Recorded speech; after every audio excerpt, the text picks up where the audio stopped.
cuando se habla de mercado, equilibrio del mercado. Oferta igual a demanda. ¿Es eso posible? Esa es la pregunta básica. ¿Es eso posible? Eso es posible solo si los mercados no resultan racionales. O sea, la lógica de esa respuesta, porque eso es posible, si no hay racionamiento. Si la demanda es mayor que la oferta, entonces se dirá que la oferta está racionada. Si la demanda es menor que la oferta, la que estará racionada será la demanda. Si la demanda es mayor que la oferta, la interacción entre demanda y oferta, según han dicho los economistas desde el comienzo de los tiempos, que son los precios, al persistir que la demanda sea mayor que la oferta, habría inflación. Se produce la inflación. La inflación, la causa de la inflación, desde ese punto de vista, es que la oferta está racionada, la oferta está limitada, los precios suben. La situación contraria, si la demanda está racionada y es menor que la oferta, existe deflación. Ahora podríamos preguntar, ¿qué son dos males? La inflación y la deflación son dos males. ¿Cuál es peor? ¿La inflación o la deflación? Creo que la deflación. Piensen 30 segundos, les doy.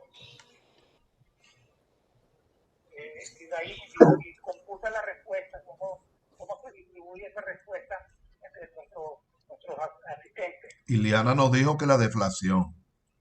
Por eso no, pero cuenta tú, ¿cuántos opinan? Ajá, ¿quién más opina? Sí, considero que la deflación es peor, porque desestimula la producción o el interés de las personas. ¿Cuántos? ¿Quiénes apuestan a que es peor la deflación? ¿Quiénes van por la deflación? Iliana, Luis. Deflación también. Deflación. Kelly. Hace más pobreza, crea más pobreza. 7. Deflación. ¿Cuántos son? Deflación. Estamos 15. 13. Están 50-50. Más o menos 50-50, sí. Más o menos 50-50, ¿verdad? Ok, esa es una discusión muy importante.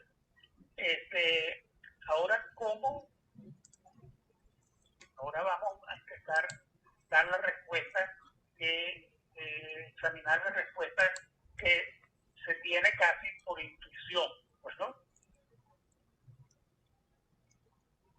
Si hay inflación, ¿qué pasa con los beneficios?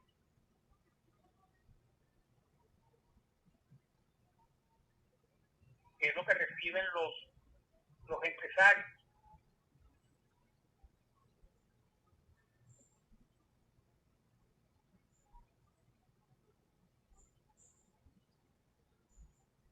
¿Qué pasa con los beneficios? ¿Quién nos dice algo?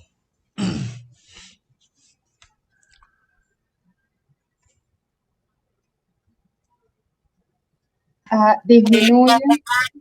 Ajá, dice Iliana que disminuyen.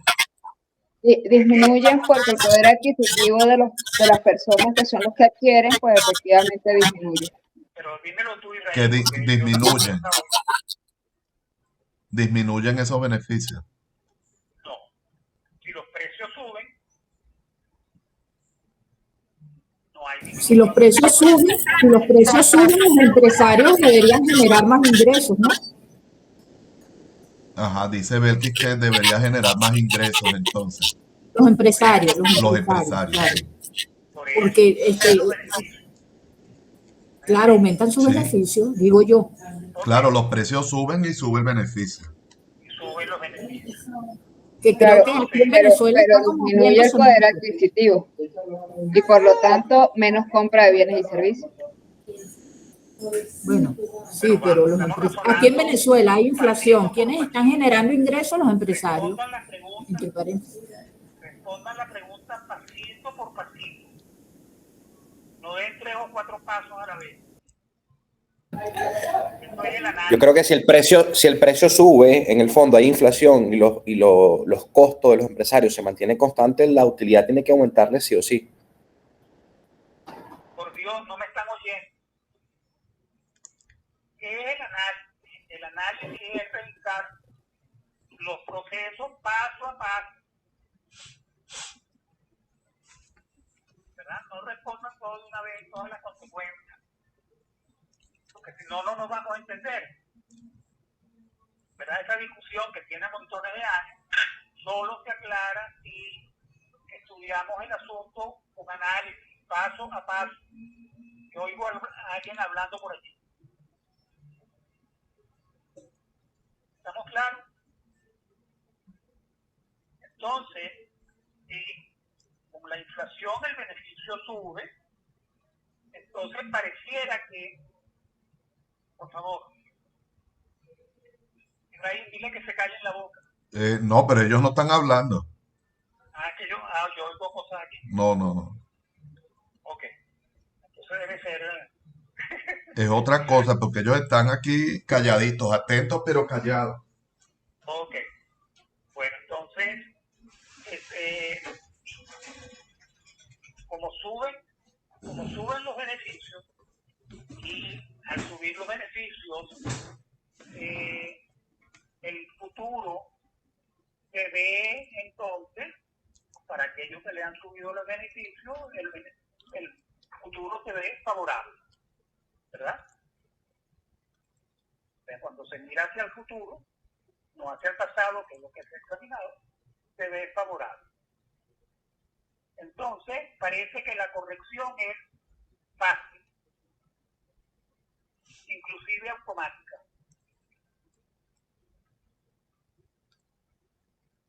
O sea, con exceso de demanda sobre la oferta, ¿verdad? Parece que esa inversión va a producir con los beneficios el aumento de la producción y iríamos a la felicidad total, automáticamente sin tener nada que hacer. Nadie debería meterse en el mecanismo económico. Ok. Pero si opinan que la deflación es peor, ¿qué ocurre con la deflación? ¿Verdad? Que la demanda es inferior. Entonces, ¿qué habría que hacer? ¿Cuál sería el remedio para que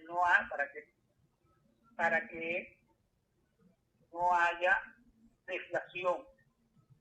Habría que disminuir la demanda, ¿verdad? Porque la deflación, ¿verdad? Entonces, ¿cómo se disminuye eso? Bajando el empleo para bajar la demanda. No. Bajando los salarios. No.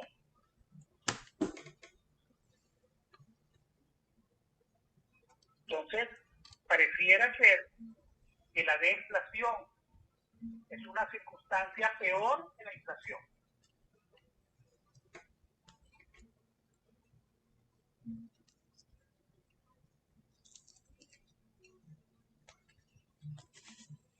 ¿Están de acuerdo con esta forma de esta deducción? La inflación se corregiría por su propio peso, ¿verdad? Puesto que los beneficios suben. Pero la deflación no. La deflación requiere hacer alguna otra cosa.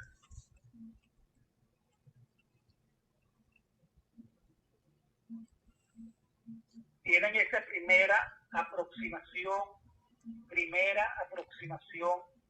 a lo que es el diagnóstico y las políticas que habría que instrumentar. Por eso, un grupo de pensadores económicos unidos con unos políticos dicen que la inflación, ¿verdad? La inflación real, o sea, que no hay aumento de la oferta, que la demanda es mayor que la oferta, se corrige por sí sola y que no hay que meterse en eso. Y ese es el punto de vista que teóricamente se llamó liberalismo económico.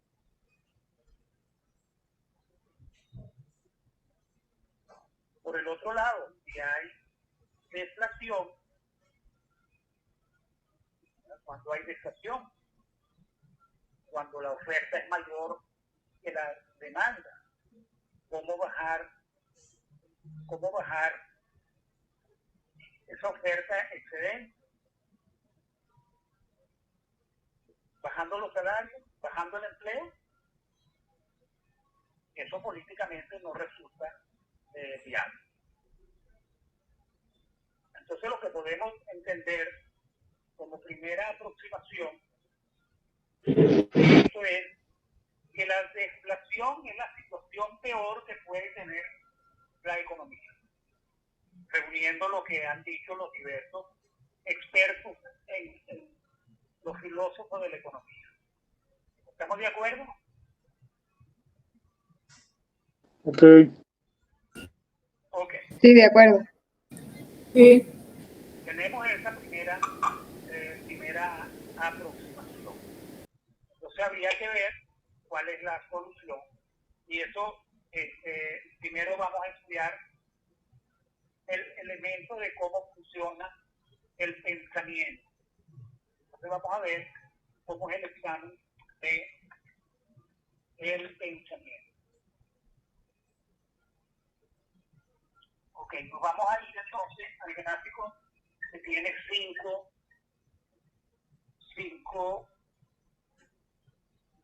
procesos.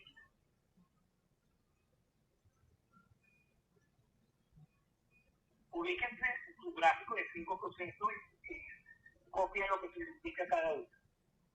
Nos vamos a la parte superior, ¿verdad? Que tiene donde están dos procesos. En la parte inferior hay 3 procesos. El proceso que está a la izquierda, arriba, esa es la realidad, ¿verdad? Lo que se puede observar, lo que observamos como realidad. Lo que estaríamos a la derecha, el proceso que está es el proceso que se llama intuición. Entonces, cuando se observa la realidad, la gente, sin estudiar mucho, sino lo que pareciera un saber que no se sabe de dónde viene, ¿verdad? Se llama intuición. Ese es, bueno, a mí me parece que, ¿verdad? El ser humano, cuando está en esta situación, observando la realidad, le preguntan, mira, que hay una carrera de caballos, no tienes ninguna información sobre los caballos. Entonces tú dices, bueno, a mí me parece que debería ganar tal caballo.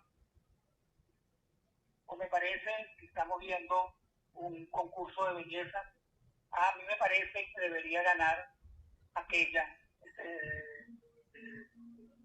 muchacha o aquella señora. ¿Ok? Entonces, lo que no está explicado es la razón por la cual, y eso se llama intuición. Bueno, vámonos a los procesos que están abajo. Debajo de la realidad está el proceso de medir. Entonces ya no solo observamos la realidad, sino que vamos a medirla.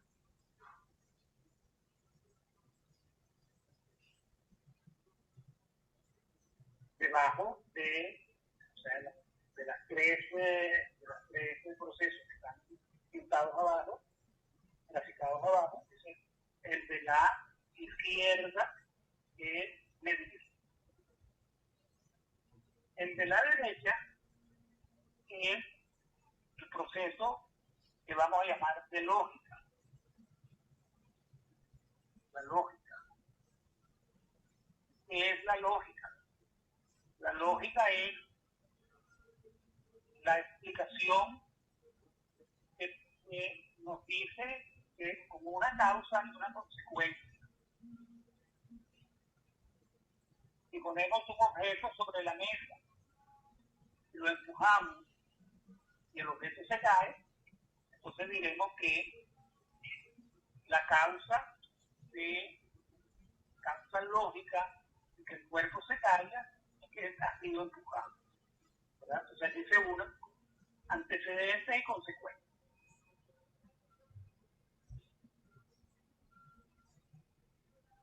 Y el proceso último que vamos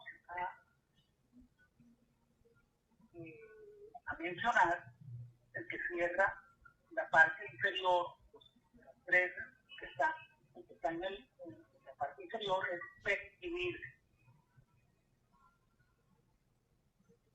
El proceso de percibir. ¿Cómo perciben los seres vivos? Los seres vivos perciben por los sentidos. Entonces, hay algo que se percibe. Fíjense que los procesos básicos del razonamiento tienen que ver con la realidad, con la intuición, con la lógica, con la percepción y con la medición. Entonces vamos a interactuar, vamos a examinar esto, cómo interactúan entre sí esos procesos. Entre la realidad y la intuición,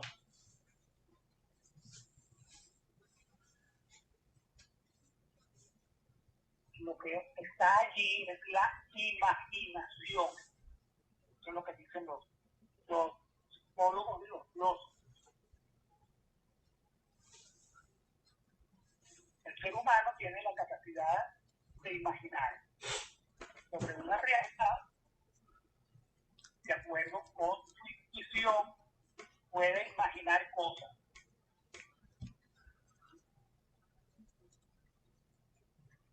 Basándose en esos elementos. Esa fuerza interior que te dice, bueno, yo creo que eso es así, y entonces imaginas, y entonces describes una situación.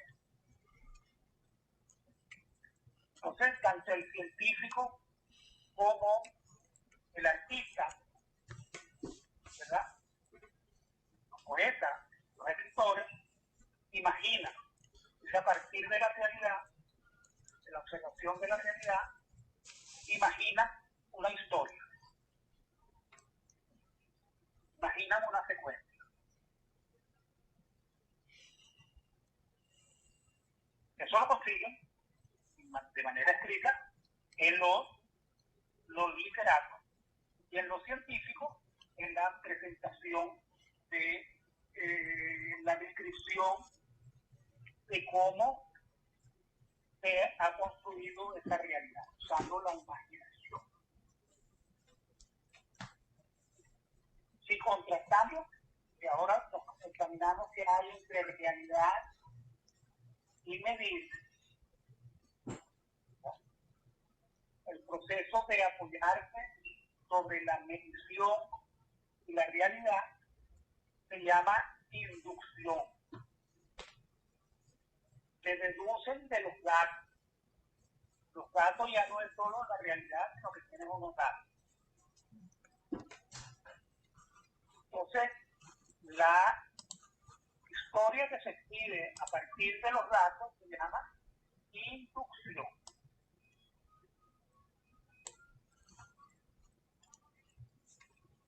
Viendo los procesos, la intuición y la lógica, allí el proceso no es de inducción, sino de deducción. Cuando decimos que el corozo cayó porque lo empujamos, no hemos medido nada, pero podemos hacer una expresión lógica, que eso se llama deducción.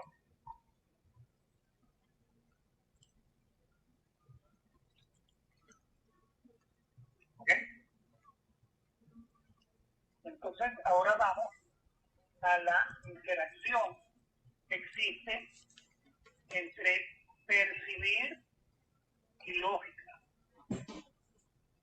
Entre percibir y lógica se crea una interacción que tiene un nombre sumamente raro que se llama abducir o abducción,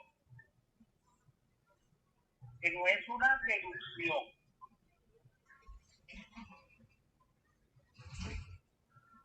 La abducción es un proceso en el cual, utilizando los datos, aparecen unos datos, sería como decir, como la deducción, pero apoyándonos, y lo que se va a resaltar aquí es lo que resulta más extraño. O sea, si aparece un dato extraño, digamos, cuando llueve debería haber humedad. Llueve y no encuentras humedad, la medición te dice que no hay humedad, entonces eso es un dato extraño. Entonces ese dato extraño, cuando se aplica la ficción, es el dato más interesante, o es la premisa más interesante, en donde se pueden encontrar los nuevos descubrimientos que no son los nuevos conocimientos, que no son los que previenen de la intuición y de la deducción.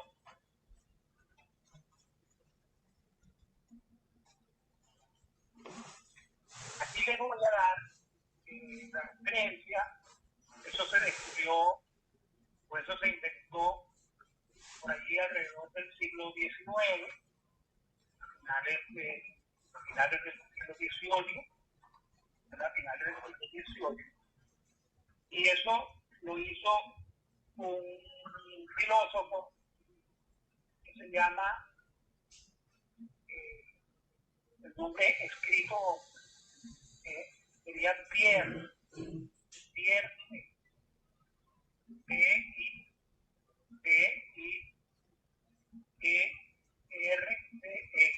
Pierre Peirce, ¿verdad? Sería la pronunciación correcta, no la pronunciación española, Peirce. Yo les sugiero que ustedes se metan en Google, cualquier y busquen la obra del señor Peirce. La obra del señor Peirce está dedicada enteramente a la abducción. El autor del texto, abducción en el término original es el acto de... ¿Puede repetir el nombre, profesor? Profesor, que si puede repetir el nombre, por favor. Sí, Pierre, escrito en inglés, sonándolo en castellanizando el sonido. Pierre. Ok. Ayudan a encontrar toda clase de, ¿verdad?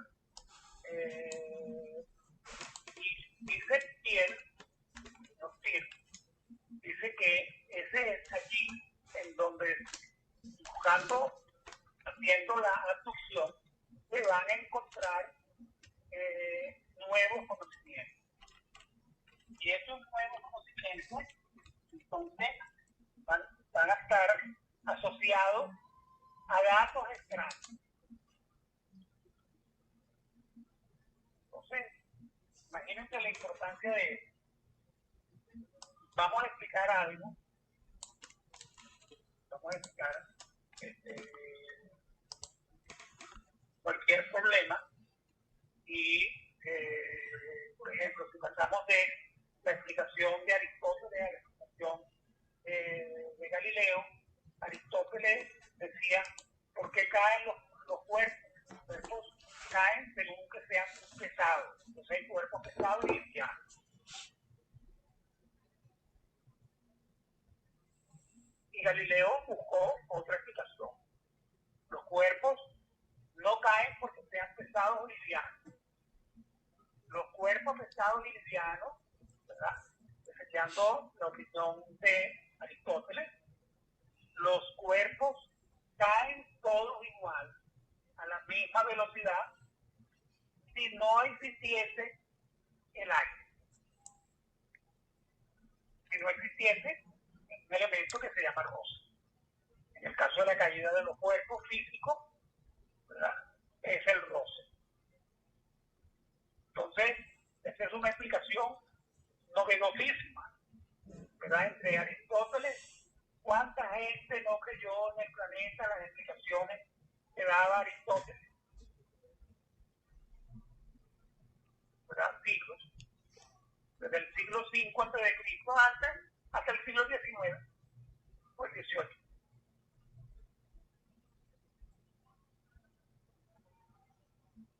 ¿Ven la importancia de la abducción?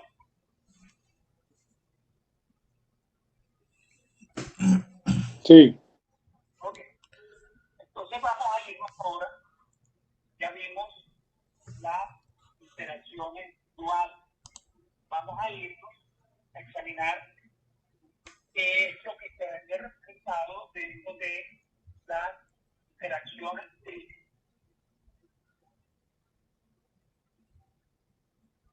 Vamos a partir de la interacción que hay entre realidad y medir, que es la inducción. Cuando metemos dos elementos, uno, la intuición o la lógica, van a aparecer interacciones triples. Si metemos la intuición, vamos a ponerle a esta interacción lo que está entre inclusive imaginar, ponerle el numerito 1.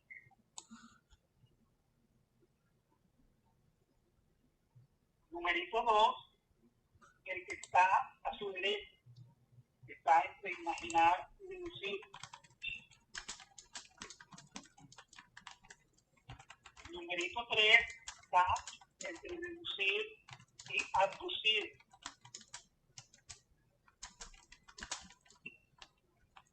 El número 4 entre abducir y dar. Y el número 5 entre inducción y dar.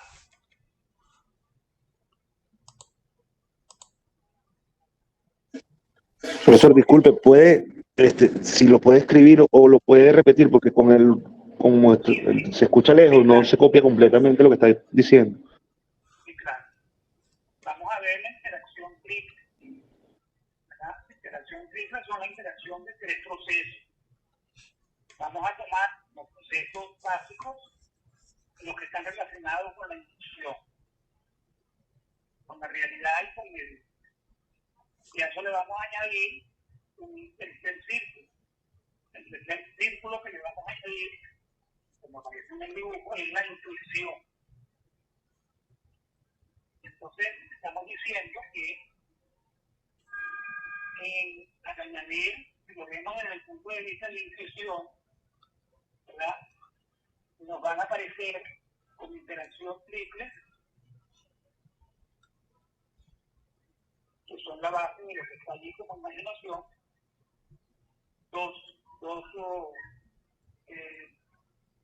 la interacción triple número 1 y la interacción triple número 2. Le pusimos el número 1 y el número 2.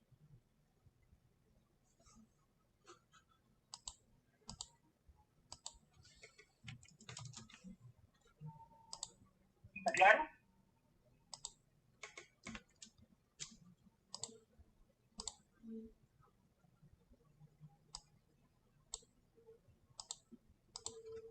Entonces nos seguimos por las interacciones triples, bajando por la lógica, bajando por la evidencia.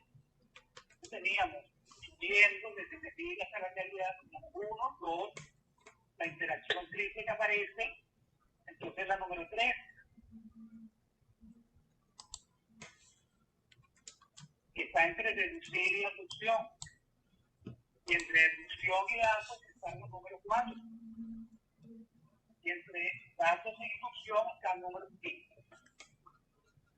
Entonces vamos a darle nombre a esas interacciones y especificarlas.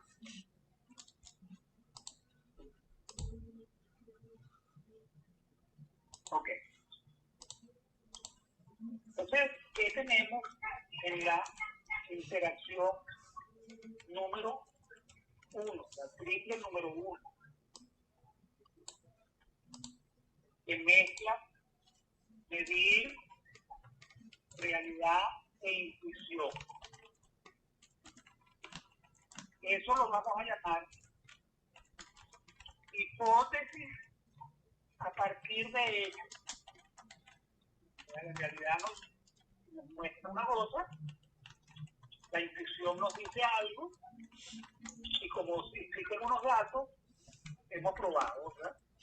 Entonces, hipótesis a partir de unos hechos.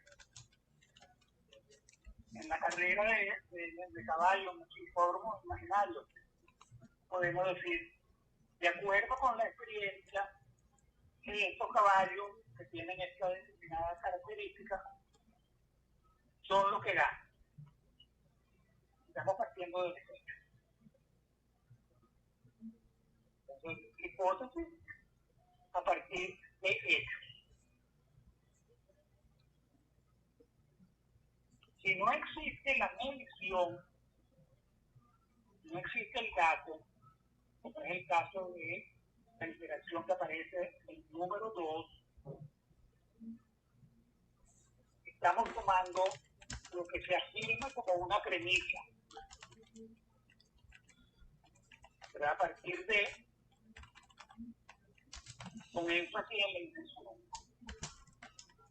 Ante la inexistencia de datos, decimos una premisa que es algo que se toma como si fuese algo que necesariamente debe ocurrir o debe estar presente. Eso es una premisa. Por ejemplo, premisa, sin que tengamos ningún dato. Si las nubes se ponen negras, debe llover.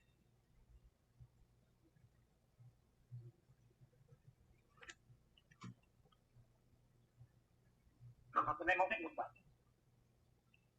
Podríamos imaginar un dato, decir, bueno, los colores, la importancia para que llueva son los colores.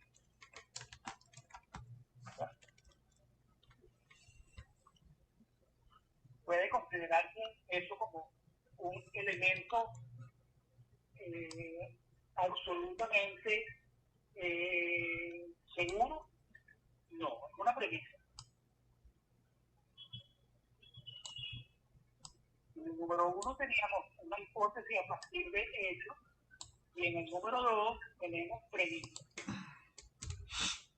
una concatenación lógica que damos por supuesto.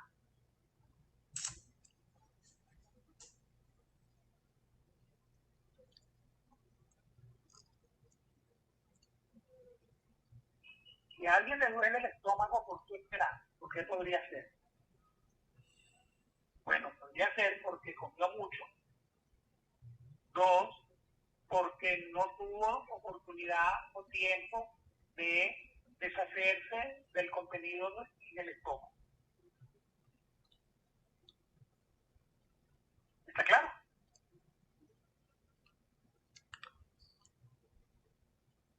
Por ejemplo. Un ejemplo un poco rudo, pero es así. ¿Por qué te duele el estómago? Bueno, comiste mucho. 2, no fue que comiste mucho, sino que no evacuaste con suficiente anticipación. Entonces, en consecuencia, debe tener un dolor.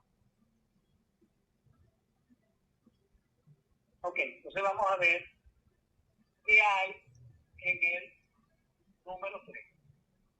Está entre deducir y aducir. En el número 1 teníamos una hipótesis a partir de hechos. En el número 3 no hay hechos. Entonces eso se puede llamar hipótesis contingente. Puede ser o no puede ser. Escribimos esto una hipótesis que podría ser, acá, que podría suceder lo que se afirma con la hipótesis. Podría ser verdad o no. La hipótesis contingente es una hipótesis dudosa.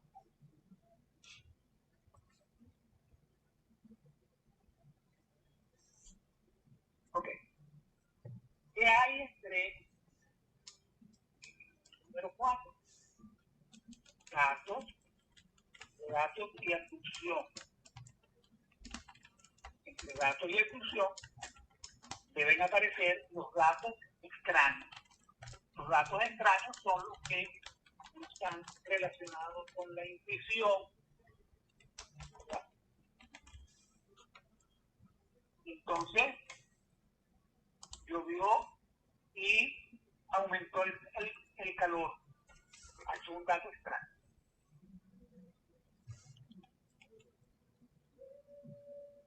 Bueno, dato extraño. Vámonos a la interacción triple número 5. La interacción número 5 está entre inducir y datos. Y aquí hay, en esta interacción número 5, tenemos la realidad, tenemos el medir y tenemos la percepción.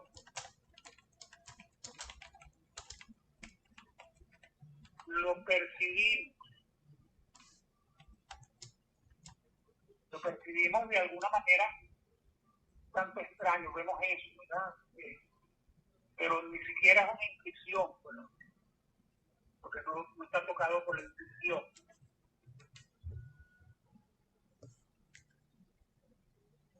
Y fíjense que no está tocado por la lógica. Si no está tocado por la lógica, entonces algo, ¿verdad? Número 5 es algo que no es lógico. Lo que no es lógico se llama falacia. Falacia.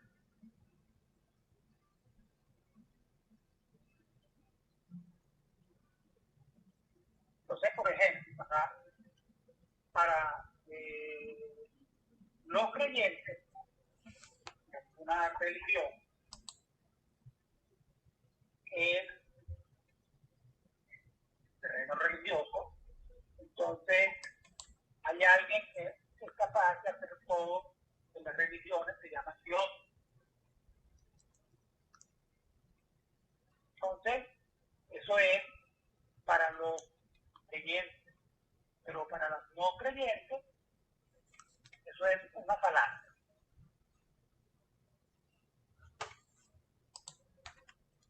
¿Usted cree que haciéndole sacrificio a los dioses, ¿verdad? Matando carneros o revisando las entrañas de algún animal o mirando a las estrellas, se puede saber lo que el dios ha resuelto? Por ejemplo, las religiones griegas y romanas creían en los dioses, ¿verdad? Entonces decía, ¿cuándo es el día? El día es cuando el carro del sol manejado por Apolo aparece, y la noche cuando el carro de Apolo desaparece, ¿verdad? Se acuesta a dormir, no anda el carro, no anda Apolo en su carro. Como aparece la luna, entonces dentro de la mitología de la religión de los griegos y romanos antiguos, entonces dice, es que aparece Diana la cazadora, los cazadores salen de noche, como es luz parecida a la del sol, la luna es hermana del sol, ¿verdad? La noche queda iluminada por, que hay suerte si aparece Diana, como todo un cuento, ¿no? Ok. Entonces, sabemos que lo que está en el número 5 son cuentos, falacias, porque no son lógicas. Es una falacia decir que dibujamos un objeto que está en una mesa y lo empujamos con la mano, que cae, que la mano causó, el empuje de la mano causó la caída. No, eso no es una falacia, eso se observa.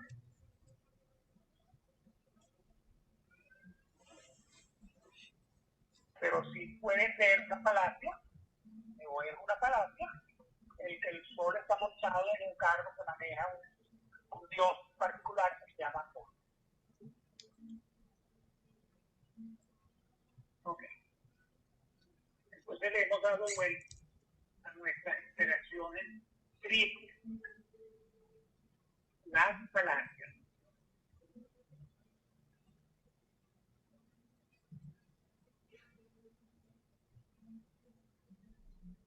Esta falacia religiosa a veces se llama falacia angélica.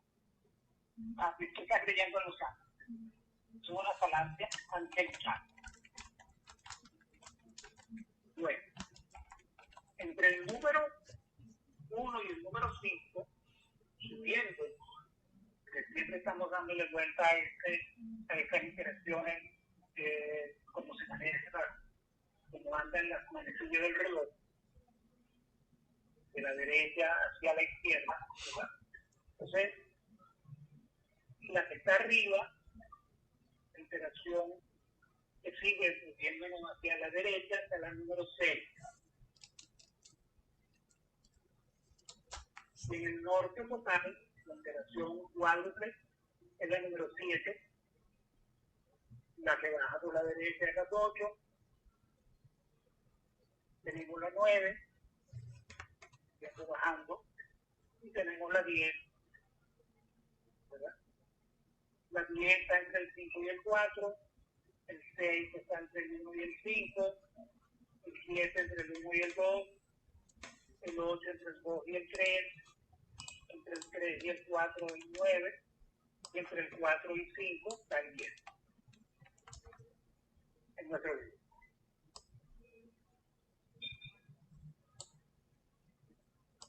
Entonces vamos a ver cómo se llaman esas interacciones, esas relaciones. Interacciones son las relaciones. Entonces, entre la número 6. La número 6 está entre 1 y 5. Y eso lo vamos a llamar correspondencia. Y ahí en el 6 percibimos, medimos, y vemos la realidad y imaginamos y está la intuición. Entonces, eso es correspondencia. Eso es una asociación, ¿verdad? Si lo vemos entre los datos, es una asociación de datos. Este dato corresponde con este otro en otra columna. Vemos que fueran dobles, ¿verdad? Estamos nada más que con dos, de un eje y del otro, la interacción entre un eje y el otro, lo que es el numerito que aparece entre las dos es el número correspondiente.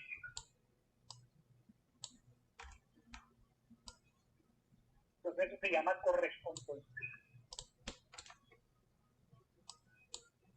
En el número 7 tenemos la lógica, la medición, la realidad y la intuición. Tenemos el concepto de coherencia.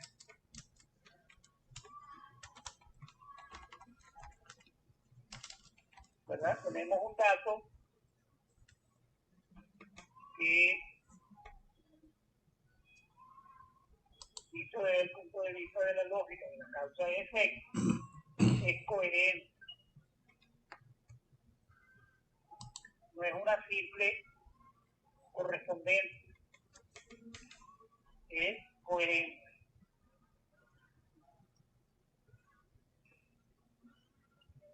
Entonces vemos que eso está metido dentro, tanto el 6 como el 7, tienes dos opciones. Tienes una hipótesis a partir de ello, ¿verdad? El número 6 te corresponde y el número 7 sería coherente. Entonces ya tenemos criterios para evaluar los datos junto con la lógica. La presencia del razonamiento de inducción utilizando la intuición, o sea, la imaginación.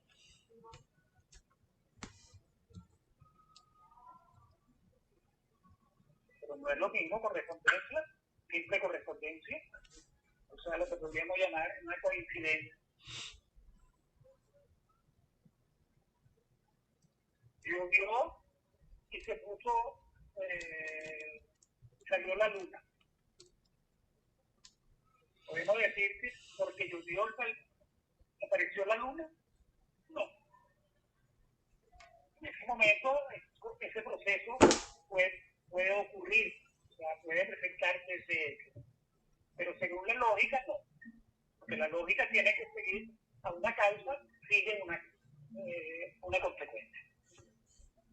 Eso es la explicación de la lógica. Ok. Hemos visto 6, 7 y 8. ¿Qué hay en la 9? En la 9 aparecen medir,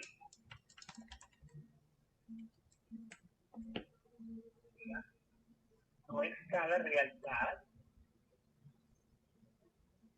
aparece la intuición y aparece la lógica.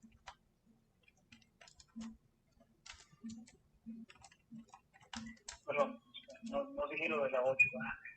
En la 8 está la realidad, la intuición, ¿verdad? Y no aparecen los datos. El 8, entonces, será una hipótesis nueva.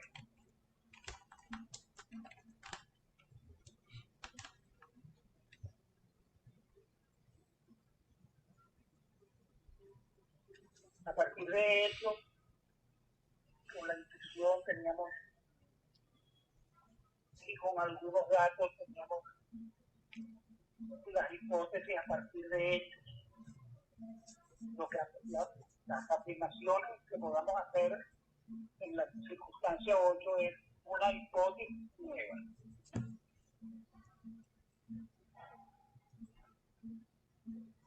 ¿No ven? Es un proceso muy interesante para explicar algo.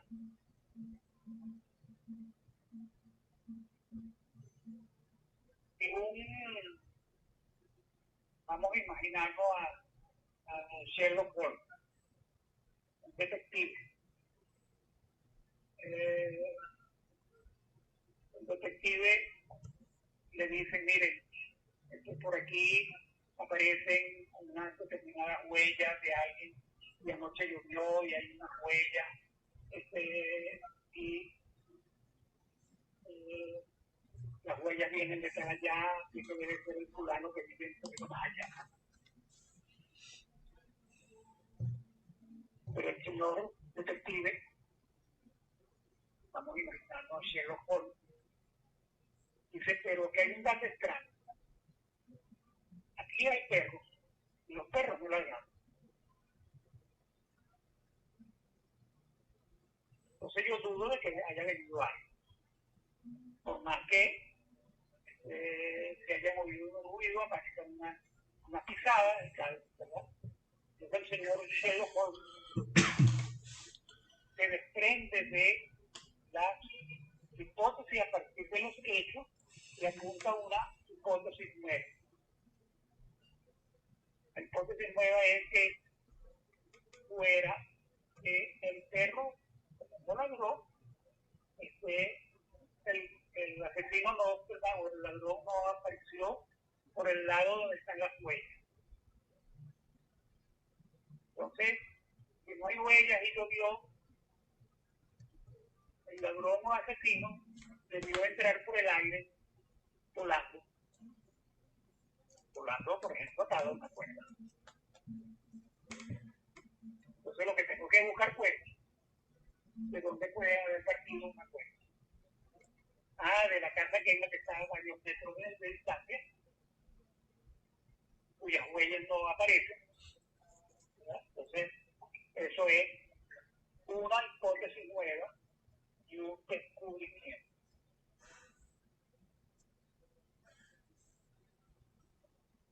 Lo cual es muy importante, ¿verdad? Muy importante para el avance del conocimiento. Se vea que está dentro de la abducción a partir de un dato extraño.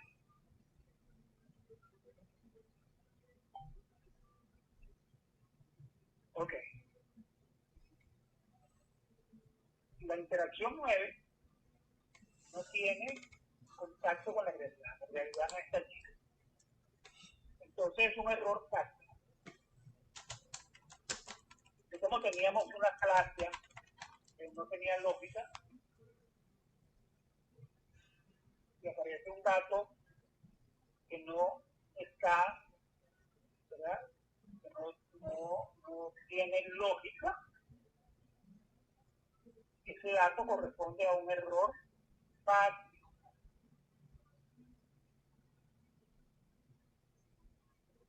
Porque no concuerda con la realidad,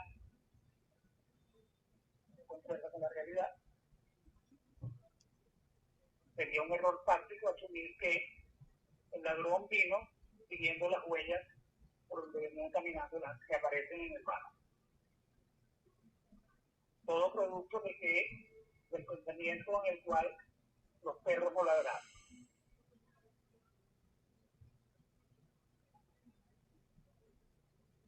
En el número 10 tendríamos un dato asociado.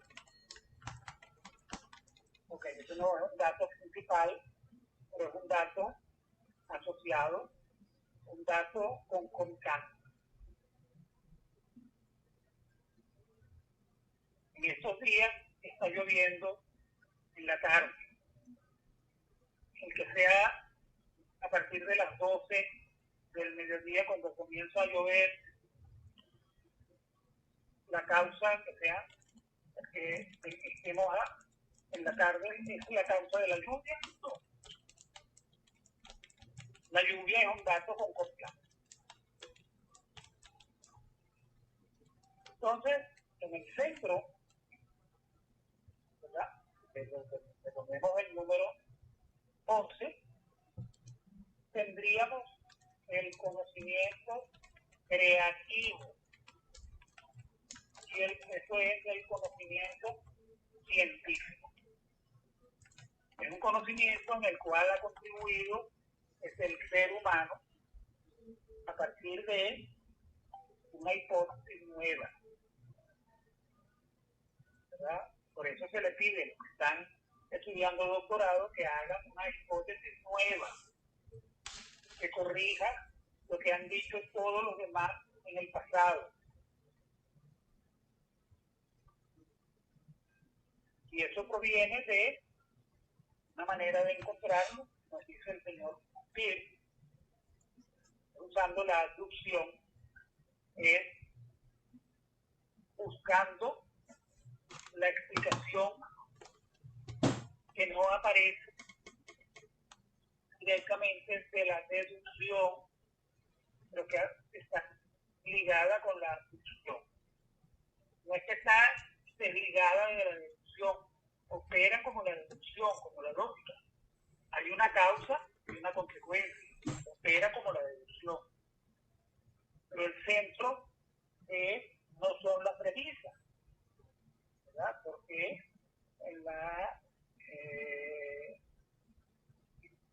el número 8, ¿verdad?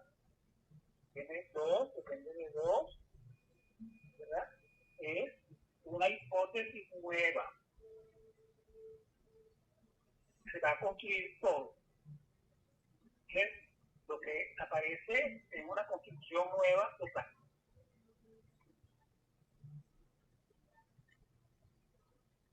Ok. Este es el proceso. Entonces, ya vimos, viendo estos razonamientos de epistemología, como el nombre, esto es este segundo gráfico que hemos visto hoy de epistemología, lo que la forma de representar los datos que ustedes van a encontrar y van a registrar. Aparece una serie de datos. Si los asociamos con este gráfico con el que vimos antes, con la teoría económica, con los equilibrios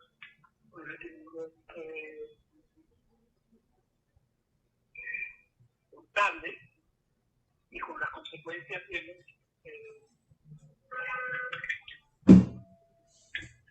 hemos catalogado en el ejemplo que hicimos, que era peor la inflación que la deflación, examinada esas expresiones, esas consecuencias a partir de estos elementos. Entonces, vemos que la hipótesis que tiene, eso lo veremos más adelante, lo encontraremos más adelante, los que son de ustedes economistas, quieren saberlo, los keynesianos dicen que no es porque haya una emisión monetaria que hay inflación. No. Que haya depresión o inflación. O depresión o inflación. No. Eso corresponde a otras categorías, ¿verdad? Entonces, la categoría inicial, el primero que imaginó cosas, y fue por allá en el siglo no sé cuánto, en la época medieval, que imaginó que asoció presencia de dinero, abundancia, porque era un tesorero de una parroquia, un cura tesorero de una parroquia, y vio que observó que cuando había dinero los precios subían. Entonces dijo, la causa de que los precios suben es que hay disponibilidad de dinero. Pero esa hipótesis no tiene nada que ver con la hipótesis de la el cual nosotros estuvimos razonando, ¿verdad? Que nosotros mencionamos que el elemento de que el riesgo de inflación no era que hubiera dinero, sino que la oferta era insuficiente.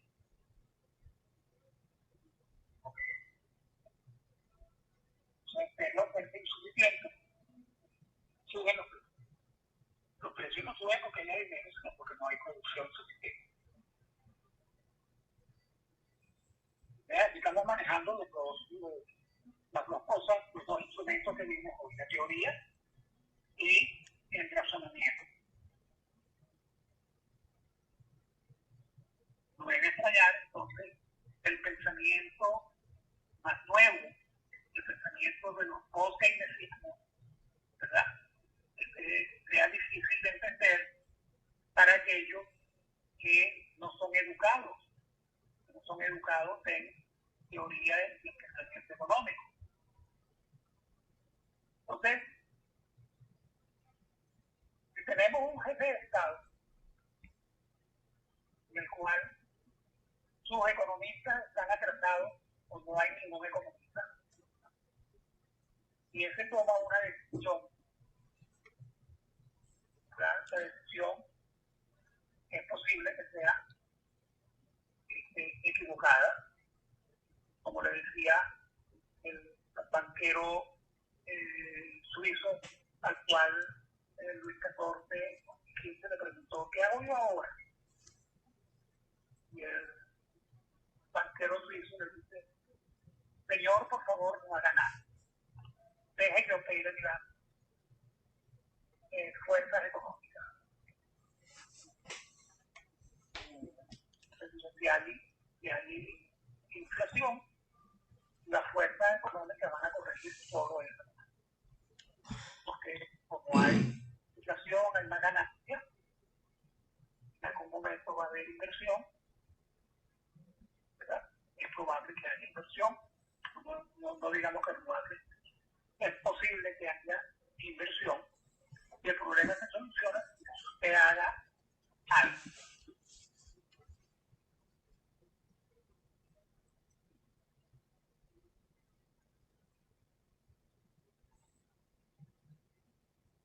Ok. Como ven, creo que en esta reunión que hoy en la mañana tanto pausa, con la conexión mía, la falta de conexión mía, aquí en el aparato, ¿verdad? Dice que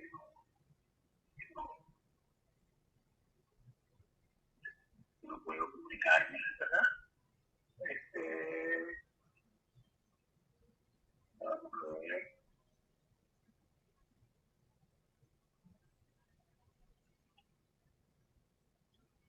No hace nada.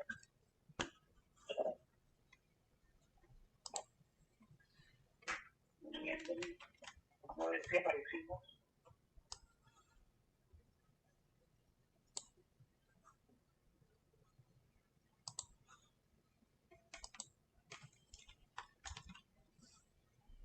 Aparecimos todavía. Ok. Nuevo cuadrito negro.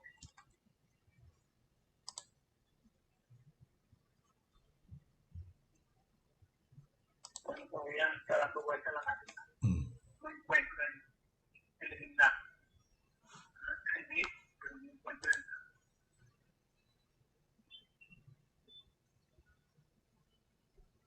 Ok. Ya es un ejemplo de lo que hemos visto. Que le doy viendo ahora. A ver si aparece por allí.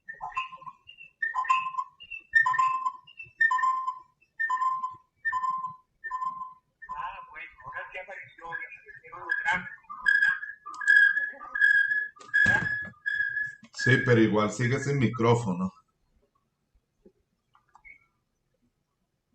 Por lo menos están los gráficos, ¿verdad? Y los numeritos, ¿verdad? Ok.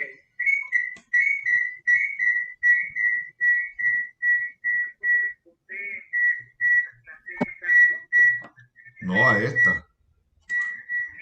Pero tengo que sacarlo porque tenemos mucho ruido que se genera con la máquina.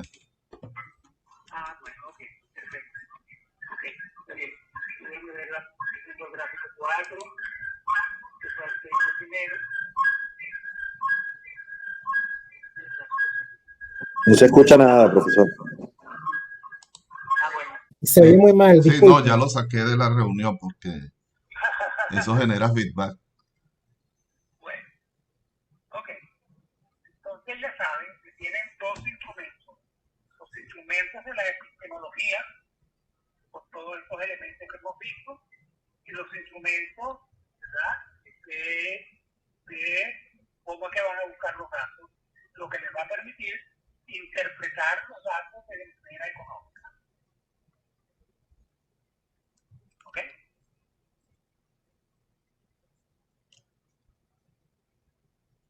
Hemos presentado unas primeras hipótesis. Sobre esta cosa vamos a ir profundizando en el transcurso de la siguiente reunión.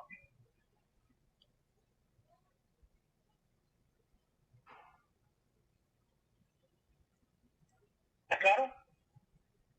¿Tiene alguna pregunta que puedan transmitirme? A ver si puedo responderle por esa vía de teléfono. ¿Tienen alguna pregunta? No. No, profe, podría pasarla. Belkis, No, profe, las láminas podrían pasarla por el WhatsApp. ya se la pasé. Ok, gracias. Bueno, entonces, Gracias, profesor hagan Ibrahim. una prueba ustedes, como esto se transmitió aquí por vía telefónica total, ¿verdad? Que haya coincidencia y coherencia entre las cosas que ustedes oyeron, ¿verdad? Y la mejor manera es que ustedes conversen entre ustedes mismos, ¿verdad? También pueden llamarme a mí, yo les di mi teléfono, si no lo tienen, apunten mi teléfono, ¿verdad? 0414 918 5775. Ajá. Pero por favor no me llamen antes de las 10 de la mañana. O antes de las 9 de la mañana, no. ¿Verdad? Porque a esa hora estoy haciendo yo otra cosa.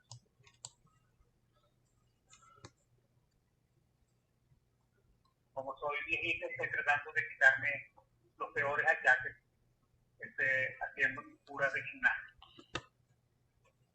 Entonces no me llamen antes de las 9 de la mañana.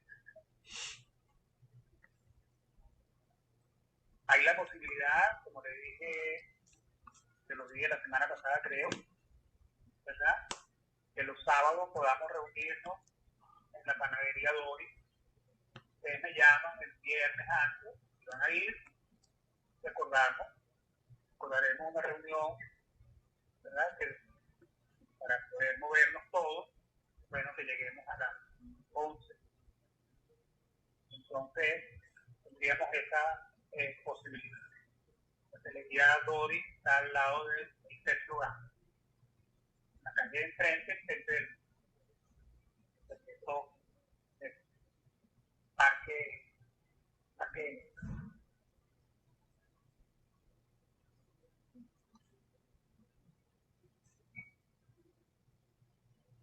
Bueno, entonces, con dificultades y todo, bueno, gracias por estar presentes. Reacciones a toda esta cantidad de cosas que les digo. Gracias a usted. Gracias, profesor. Hasta luego. Ok. Gracias. Profesor, muchísimas gracias, ¿sí? Gracias, profesores. Hasta luego. Hasta luego. Chao, feliz día.